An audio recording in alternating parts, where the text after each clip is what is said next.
Quelles sont les caractéristiques des gens qui ne réussissent jamais dans leur vie? Beaucoup de gens passent leur temps à chercher et lire dans les livres qui s'intitulent Comment réussir ou Quelles sont les clés de la réussite ou Comment réaliser des objectifs dans sa vie, etc. Mais ils ont négligé ces personnes-là à se demander ou se mettre en question sur la façon dont ils gèrent leur vie.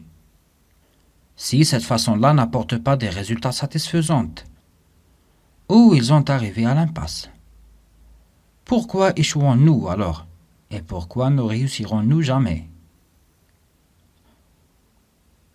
Je vais développer avec vous 6 caractéristiques des gens qui ne réussissent jamais dans leur vie, dans le but d'augmenter la conscience de l'être humain et de ne plus vivre victime de ses défauts. La première caractéristique des gens qui ne réussissent jamais dans leur vie, c'est vivre dans les émotions négatives. Si on vit perpétuellement dans les émotions de la haine, la culpabilité, l'angoisse, le stress, la colère, la jalousie, les rancunes avec nos proches et surtout les rancunes avec notre passé, on va épuiser notre énergie de la vie. En plus, si les gens passent leur temps à penser négativement et penser aux souffrances vécues, ils ne trouvèrent jamais de l'énergie et l'enthousiasme pour réaliser quelque chose de concret et positif.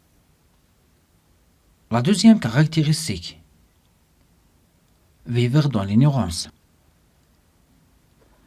L'ignorance est le premier ennemi de l'être humain, parce que celui qui ne fait pas de l'effort et ne prend pas la responsabilité de cultiver sa conscience par la lecture sur des sujets intéressants de la vie, et ne consacre pas du temps pour suivre des programmes de auto-formation, il va devenir la proie de l'ignorance, c'est-à-dire son destin sera guidé et dominé par les superstitions, et dominé aussi par les informations diffusées dans les médias, qui manipulent ses émotions et ses décisions.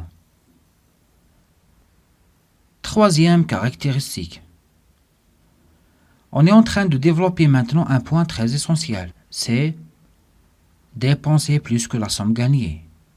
Celle-ci, l'excès de la dépense, c'est une équation de la pauvreté. Les gens qui travaillent dur et puis les revenus qu'ils gagnaient les dépensaient complètement. En plus, ils résoudront leurs problèmes financiers par le prêt ou par le prêt, comme ça, ils demeurent toute leur vie prisonniers de la pauvreté. Quatrième caractéristique, toucher à tout mais bon à rien.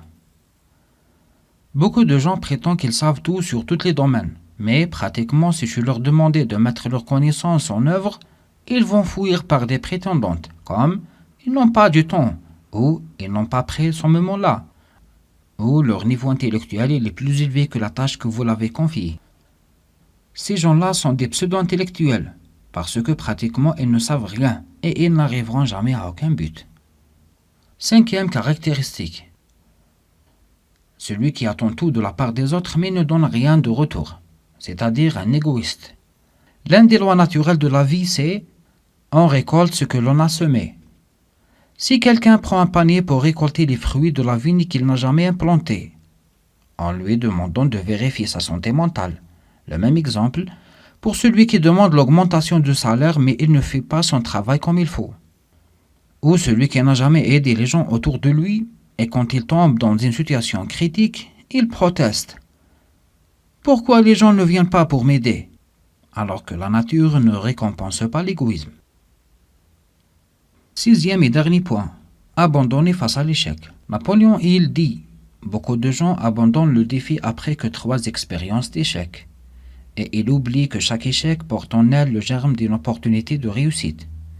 C'est-à-dire, il faut bien analyser les causes de l'échec et puis il faut reprendre le défi pour réussir. À la fin de cet article, je te conseille, si tu veux réussir dans ta vie entière, définis avec précision ce que tu veux exactement, trace un plan et concentre toute ton énergie pour réaliser cet objectif-là. Cet article rédigé et lisé par Hamza Bengati. Merci et à bientôt.